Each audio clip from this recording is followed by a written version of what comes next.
Hello दोस्तों, AC PCB repairing के YouTube channel पे आपका फिर से स्वागत है।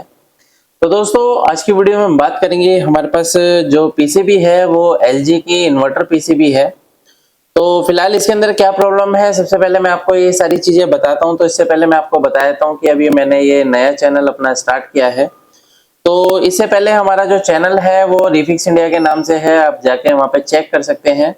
वहाँ पे हमारी 1000 plus video LCD LED TV repairing की ऑलरेडी पड़ी हुई है। जैसे कि काफी सारे टेक्नीशियन उसे देख के रिपेयरिंग सीखते भी हैं और काफी सारे ट्रेनिंग करने भी आते हैं हमारे यहाँ।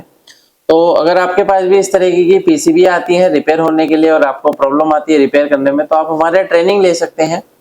ट्रेनिंग लेने के लिए आप ऊपर दिए गए आई बटन पे आप क्लिक करेंगे तो आपको कंप्लीट डिटेल इसकी मिल जाएगी, किस तरीके से आप हमारी ट्रेनिंग को ज्वाइन कर सकते हैं। पूरी ट्रेनिंग आपकी प्रैक्टिकली होने वाली है हमारे सर्विस सेंटर में। तो चलिए स्टार्ट करते हैं। सबसे पहले मैं आपको दिखा देता हूँ कि इसके अंदर जो प्रॉब्लम है मेरे पास किस तरीके की दिक्कत देखने के लिए मिल रही है।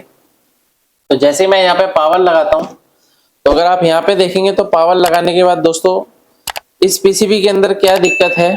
तो अभी हमारी ये पीसीबी ऑन हो गई है। यहाँ पे अगर आप देखेंगे तो ये हमारी आउटडोर की पीसीबी है, सॉरी इंडोर की पीसीबी है, और ये हमारी आउटडोर की पीसीबी है। तो अभी क्या है कि इंडोर की पीसीबी हमारी ऑन हो चुकी है और आउटडोर की भी ऑन हो चुकी है। यहाँ पे अगर आप देखेंगे तो यहाँ पे जो लाइट है वो ब्लिंक कर रही है। तो काफी सारे जो पीसीबी आती हैं उनके अंदर जैसे कि इंडोर में एरर देखने के लिए मिलते हैं, अलग अलग तरीके के कोड देखने के लिए मिलते हैं। इसी तरीके से आउटडोर में भी हमारे को अलग अलग तरीके के कोड जो है वो देखने के लिए मिलते हैं। जैसे कि अभी हमारे को ये जो कोड देखने के लिए मिल रहा है, यहाँ पे हमारा 2-3 का एरर है। जैसे कि ये 2 बार लाइट ब्लिंक करती है, फिर 3 बार लाइट ब्लिंक करती है। तो यहाँ पे अगर आप देखेंगे 1 2 और ये रुकेगी, फिर 1 2 3।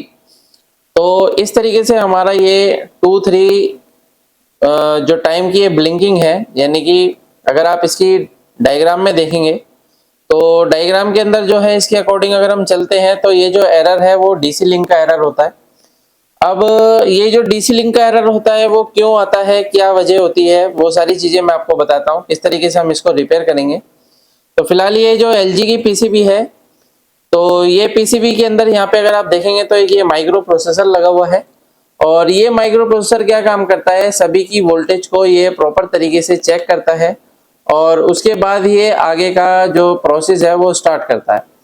अभी क्या है इसके अंदर प्रॉब्लम ये आ रही है, डीसी लिंक का एरर आ रहा है। यानी कि ये हमारी डीसी सप्लाई को डिटेक्ट करता है कि हमारा जो डीसी सप्लाई है, जो कि मेन फिल्टर पे वोल्टेज रहती है 300 350 250, तो वो वोल्टेज को ये डिटेक्शन लेता है और डिटेक्शन लेने के बाद इसको कंफर्मेशन मिलती है, तो ही आगे का ये प्रोसेस हमारा स्टार्ट करता है। काफी सारे पीसीबी में आपको एसी लिंक का भी मिलेगा, किसी किसी में डीसी लिंक भी मिलेगा। तो इस तरीके के हमारे जो सर्किट होते हैं वो डिपेंड करता है पीसीबी के ऊपर। अलग अलग पीसीबी में अलग अलग सर्किट देखने के लिए मिलते हैं, लेकिन काफी सारे टेक्नीशियन को इन सर्किट को ट्रेस करने में यानी कि ढूंढने में दिक्कत आती है। तो हमारी ट्रेनिंग के अंदर पूरा कंप्लीट प्रैक्टिकली बताया जाता है किस तरीके से आप इसको रिपेयर करेंगे, कैसे पहचानेंगे कौन से सर्किट को, और फुल आप रिपेयर कर सकते हैं विद डायग्राम के थ्रू। बिना डायग्राम के कोई रिपेयरिंग इसके अंदर नहीं होगी। तो चलिए देखते हैं। यहाँ पे हमने मल्टीमीटर को सेट कर लिया है डीसी वोल्ट की रेंज पे, और डीसी वोल्ट की रेंज पे सेट करने के बाद जैसे कि अगर आप यहाँ पे देखेंगे तो यहाँ पे जो इसका पॉइंट है डीसी लिंक का पॉइंट है, यहाँ पे आप ये देख सकते हैं ये डीसी लिंक का पॉइंट है। तो अगर मैं यहाँ पे वोल्टेज चेक करता हूँ तो डीसी लिंक के पॉइंट पे हमारे को कितना वोल्टेज यहाँ पे मिल रहा है वो चीज हम देखते हैं पहले। तो यहाँ पे अगर आप देखेंगे तो काफी कम वोल्टेज हमारे को यहाँ पे देखने के लिए मिल रही है, और ये जो वोल्टेज है अगर आप देखेंगे तो धीरे धीरे हमारी कम होती जा रही है। यहाँ पे अगर आप देखेंगे तो ये वोल्टेज हमारी धीरे धीरे कम होती जा रही है। तो अब ये जो वोल्टेज है दोस्तों, ये वोल्टेज हमारी आती कहाँ से है, तो इसके लिए क्या होता है, कुछ मेगा ओम्स के रेजिस्टेंस होते हैं जो कि हाई वैल्यू के रेजिस्टेंस लगे होते हैं। जैसे कि अगर आप ये देखेंगे तो ये हमारा मेन फिल्टर है और ये मेन फिल्टर से हमारी जो सप्लाई है, तो ये जो सप्लाई है ये हमारे इस कैपेसिटर के सॉरी ये जो कैपेसिटर है हमारे जो मेन फिल्टर यहाँ पे लगे हुए हैं, इन कैपेसिटर के द्वारा ये वोल्टेज जो आता है हमारा, तो यहाँ पे देखते हैं हम कितना वोल्टेज हमारे को मिल रहा है। यहाँ पे हमारे को 115 वोल्ट जो है डीसी वोल्ट हमारे को यहाँ पे देखने के लिए मिल रहा है, और ये वोल्टेज हमारा धीरे धीरे कम होता जाता है और धीरे धीरे बढ़ता जाता है। तो दोस्तों धीरे धीरे कम क्यों होता है, क्योंकि ये जो हमारा माइक्रो प्रोसेसर है, इस माइक्रो प्रोसेसर को जब लगता है कि वोल्टेज हमारा डीसी लिंक पे कम हो रहा है तो ये इस रिले को बंद कर देता है। यहाँ पे इसकी रिले लगी हुई है, तो रिले को स्टार्ट और ऑफ करने का काम भी हमारे माइक्रो प्रोसेसर का है। तो अगर हम यहाँ पे वोल्टेज चेक करते हैं तो दोस्तों आप यहाँ पे देखेंगे तो अभी जो मेरी वोल्टेज है आप देख सकते हैं किस तरीके से धीरे धीरे हमारी ये कम होती जा रही है। यानी कि जब हमारी रिले ऑन होती है तो यहाँ पे हमारा 280 वोल्ट 70 वोल्ट तक चला जाता है डीसी वोल्ट, लेकिन जैसी रिले ऑफ हो जाती है तो धीरे धीरे वोल्टेज जो है हमारी डाउन आनी शुरू हो जाती है। और जब ये वोल्टेज हमारी डाउन आनी शुरू होगी तो दोस्तों यहाँ पे अगर आप देखेंगे तो एक डिवाइडर बना हुआ है और इस डिवाइडर पे जो हमारी वोल्टेज बनती है वो 2.5 वोल्ट की सप्लाई देख सकते हैं यहाँ पे किस तरीके से धीरे धीरे हमारी डाउन होती जा रही है। ये 2.5 वोल्ट की सप्लाई हमारे डीसी लिंक के लिए आती है। यहाँ पे अगर आप देखेंगे तो ये हमारा डीसी लिंक है और डीसी लिंक के लिए जो वोल्टेज आती है हमारी यहाँ पे देख सकते हैं, ये देखेंगे किस तरीके से हमारी डीसी लिंक पे वोल्टेज धीरे धीरे डाउन होता जा रहा है, जिसकी वजह से इस तरीके की दिक्कत हमारे को देखने के लिए मिल रही है। तो इसके लिए क्या है, सबसे पहले हम इसके यहाँ पे देखेंगे कि यहाँ पे अगर आप देखेंगे तो हमारी एक रेजिस्टेंस को अगर आप देखेंगे तो काफी ब्लैक यहाँ पे हमारे को नजर आ रही है रेजिस्टेंस। यहाँ पे देख सकते हैं ब्लैक हुई हुई है रेजिस्टेंस। तो ये जो रेजिस्टेंस है इसकी खराब होने की वजह से भी इस तरीके की दिक्कत हमारे को देखने के लिए मिल रही है। ये तो ये रेजिस्टेंस अभी हमारी ओपन कंडीशन में है। तो अगर मैं इसकी वोल्टेज यहाँ पे चेक करता हूँ तो यहाँ पे जो वोल्टेज मुझे मिल रहा है वो 164 वोल्ट पे धीरे धीरे हमारा कम होता जा रहा है। और मैं इसके दूसरे साइड पे देखूंगा तो अगर आप यहाँ पे देखेंगे तो ये हमारा 96 वोल्ट के आसपास ये धीरे धीरे कम होता जा रहा है। तो सबसे पहले इस रेजिस्टेंस को हम रिप्लेस करके देखेंगे और रेजिस्टेंस को रिप्लेस करने के बाद हम इसको चेक करेंगे, देखेंगे क्या कंडीशन हमारी ये बनेगी। तो फिलहाल यहाँ पे अगर हम देखेंगे तो ये मैंने एक सर्किट भी बना रखा है डीसी लिंक का। तो यहाँ पे रेजिस्टेंस लगे हुए हैं कुछ इस तरीके से और एक डिवाइडर बना हुआ है और उसके द्वारा ये वोल्टेज हमारी इस एमसीयू में जा रहा है। ये 3 वोल्ट से 2.5 वोल्ट के बीच में होती है वोल्टेज, सॉरी 3 वोल्ट से 2.1 के अराउंड होती है और ये वोल्टेज वेरिएशन भी करती है किसी किसी पीसीबी में।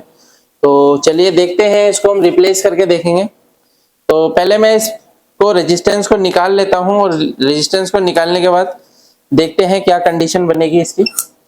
तो यहाँ पे हम पेस्ट ले लेते हैं थोड़ा सा और पेस्ट लगा के हम इस रेजिस्टेंस को रिप्लेस करेंगे। तो दोस्तों इस तरीके से हम किसी भी पीसीबी को इजीली रिपेयर कर सकते हैं, लेकिन हमारे को सर्किट को रीड करना और पहचानना प्रॉपर तरीके से आना चाहिए, तभी हम प्रॉपर तरीके से काम कर सकते हैं। अगर आप भी चाहते हैं AC PCB fridge washing machine का काम सीखना तो आप हमारी ट्रेनिंग को ज्वाइन कर सकते हैं, जो कि पूरी प्रैक्टिकली रहती है। और काफ़ी सारे टेक्नीशियन हैं जो रिपेयरिंग कई जगह से सीखे भी हैं लेकिन अभी रिपेयरिंग नहीं कर पाते हैं। तो उनके लिए भी स्पेशल हमारे क्लासेस चलती हैं जो कि प्रैक्टिकली रहती हैं, क्योंकि हमारे जो काम आता है काफ़ी सारे टेक्नीशियन से आता है रिपेयर होने के लिए। तो मैं यहाँ से इसको निकाल लेता हूँ रेजिस्टेंस को।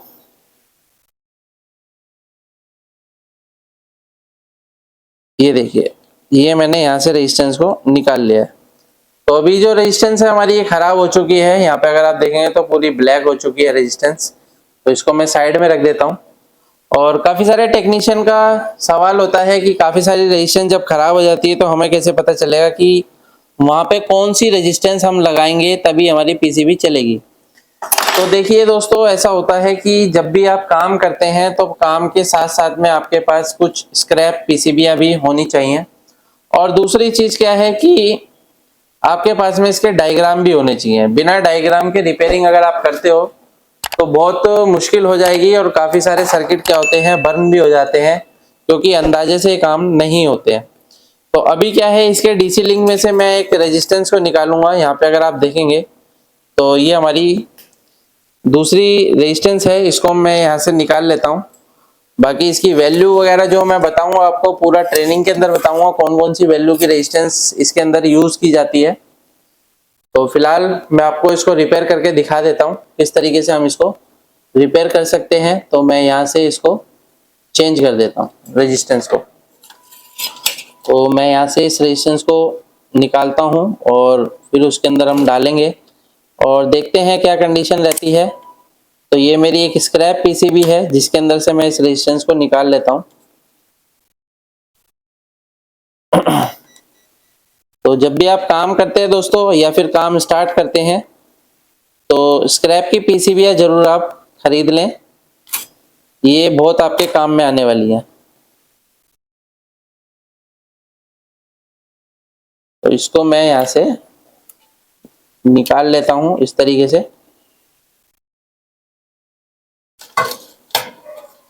तो यहाँ पे हमारे पास ट्यूजर है, ट्यूजर से हम इसको निकाल लेंगे।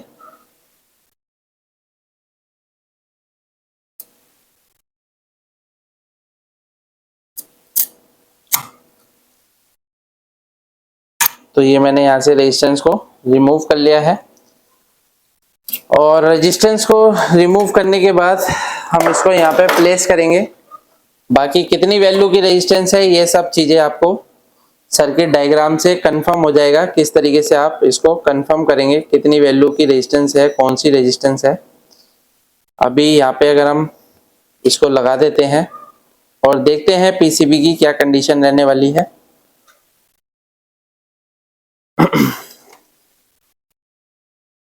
तो जब भी डीसी लिंक सर्किट आता है तो दोस्तों डीसी लिंक की सबसे पहले आपको डीसी लिंक वोल्टेज पहले चेक करनी होती है और डीसी लिंक वोल्टेज चेक करने के बाद ही आपको, अगर आपको कोई दिक्कत मिलती है तो आप उसको चेंज करेंगे।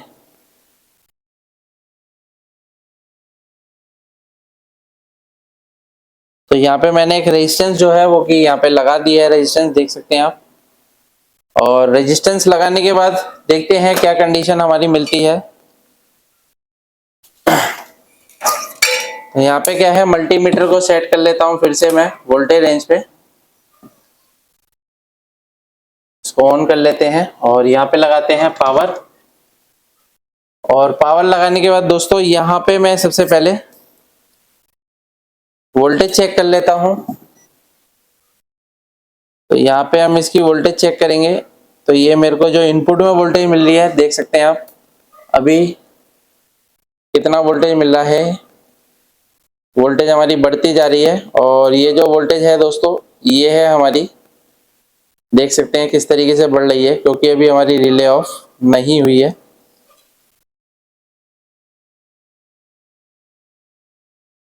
तो अभी हमारा 283 वोल्ट हमारा बिल्कुल फिक्स है। और अगर मैं इसके आउटपुट में वोल्टेज देखता हूं तो कितना वोल्टेज आ रहा है यहाँ पे देखेंगे, 141 वोल्ट हमारा हो गया है, क्योंकि हाई वैल्यू की रेजिस्टेंस है।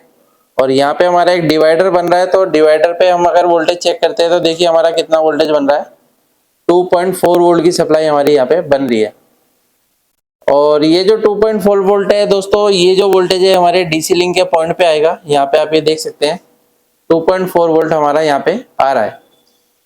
तो अभी क्या है, अगर आप यहाँ पे देखेंगे तो हमारी जो लाइट है वो ब्लिंक नहीं कर रही है। तो ये अभी मैंने सीरीज बोर्ड पे लगा रखा है और हमने अभी कंप्रेसर भी नहीं लगाया है, तो हम इसकी कंप्रेसर को लगाएंगे और कंप्रेसर लगाने के बाद हम इसको देखेंगे कि हमारा कंप्रेसर जो है वो स्टार्ट होता है या नहीं होता है। तो ये हमारा कनेक्टर है, तो पहले मैं कंप्रेसर को जोड़ देता हूँ फिर मैं आपको दिखाता हूँ। तो दोस्तों यहाँ पे आप ये देख सकते हैं मैंने यहाँ पे कनेक्शन सारे कर रखे हैं, क्योंकि ये मैंने अलग से कनेक्शन करे हैं, टेस्टिंग का कंप्रेसर है।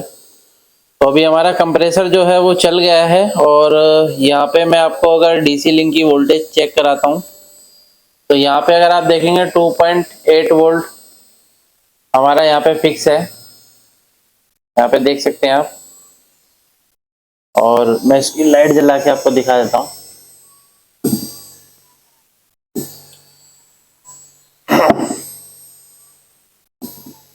तो यहाँ पे क्या है कि बिल्कुल फर्स्ट क्लास तरीके से अभी हमारी जो पीसीबी है वो ऑन हो चुकी है।